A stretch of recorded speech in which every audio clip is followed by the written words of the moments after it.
Hello everyone, আপনার সকলে কেমন আছেন? আশা করি আপনার সকলে ভালো আছেন। এই ফোনটা চেনা লাগতেছে না আপনাদের? অবশ্যই চেনা লাগার কথা, কারণ এই ফোনটা এক সময় হাজার মানুষের কাজ ছিল। আর অনেকে আছে যে এই ফোনটা কেনার সামর্থ্য অনেকে ছিল না, কিন্তু বর্তমান 2025 সালে অনেকে আছেন যে আইফোন 6 অথবা 7 বা 7 প্লাস এই ধরনের ফোন কেনার চিন্তা ভাবনা করতেছেন।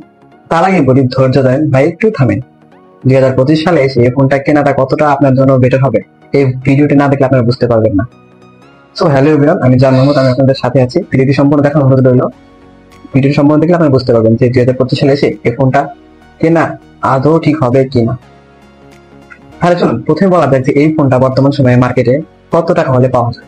দেখুন, যদি এই ফোনটা তো মার্কেটে অ্যাভেলেবল নেই, যেহেতু যদি আপনি সেকেন্ড হ্যান্ড ফোন কিনতে চান, তাহলে সেক্ষেত্রে আপনাকে সেকেন্ড হ্যান্ড শোরুমে আপনাকে পারচেস করতে হবে।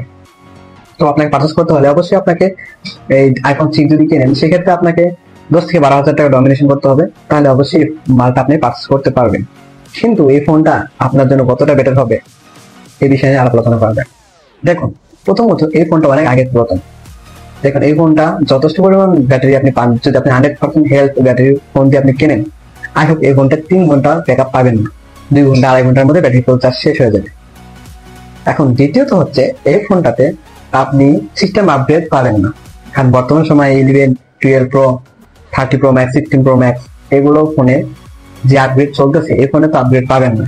তাই বর্তমান সময়ে যে অ্যাপ্লিকেশন গুলো বর্তমান সোশ্যাল মিডিয়ায় চলে, আই হোপ টিকটক, হ্যাঁ এটা আমি মানি যে টিকটক এটা চলবে ভাই, এটাতে আপনি টিকটক চালাতে পারবেন, কিন্তু ভাই এটা তো ল্যাগ করবে। এখন অনেকে বলতে পারেন ভাই আইফোন তো ল্যাগ করে না, আইফোন তো ল্যাগ করে না।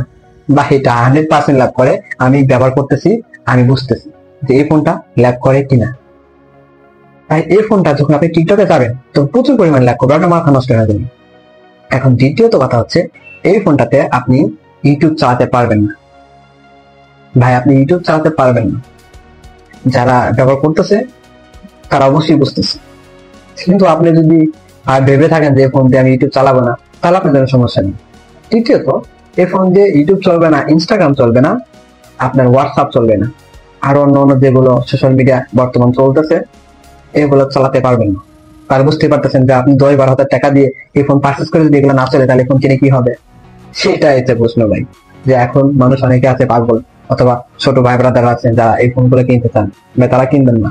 10-12 হাজার টাকা ভালো অ্যান্ড্রয়েড ফোন পাওয়া যায়, সেগুলো কিনে আপনারা সন্তুষ্ট থাকতে পারবেন। এই ফোনটা কিনে শুধু ফ্যামিলির বকা, বন্ধু বান্ধবের সাথে আইফোন 6 ব্র্যান্ড, এই ব্র্যান্ড হলেই তো কাজ হবে না ভাই। যদি আপনি কাজের কাজ না করতে পারেন, ব্র্যান্ডে কি হবে? এটা হচ্ছে প্রশ্ন ভাই। আমি বলতেছি 2025 সালে ফোনটা কেনা একদমই মোটেও ঠিক হবে না।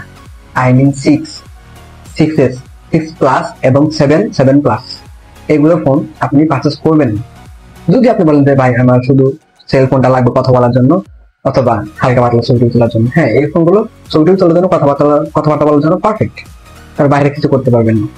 যারা এইসব মেনটেন করে কিনতে চান তাহলে কিনতে পারেন। ভাই অবশ্যই বুঝতে পারছেন ভিডিওটি দেখে, যদি আপনি বুঝতে পারেন তাহলে ধন্যবাদ, অবশ্যই আপনাকে ধন্যবাদ। আর ভিডিওটি যদি ভালো লাগে থাকে অবশ্যই লাইক করবেন। এরকম নতুন নতুন ইনফরমেশন এবং টেক রিলেটেড ভিডিও আপনারা এই চ্যানেলে পাবেন। সো যারা আপনার বন্ধু বান্ধব কিনতে চায় তাদেরকে ভিডিওটি শেয়ার করতে পারেন, তারা যেন এরকম পাগলামি না করে যে টাকা দিয়ে আইফোন 6 এই ধরনের ফোন যেন না কেনে। সো আজকে ভিডিওটি এই পর্যন্তই।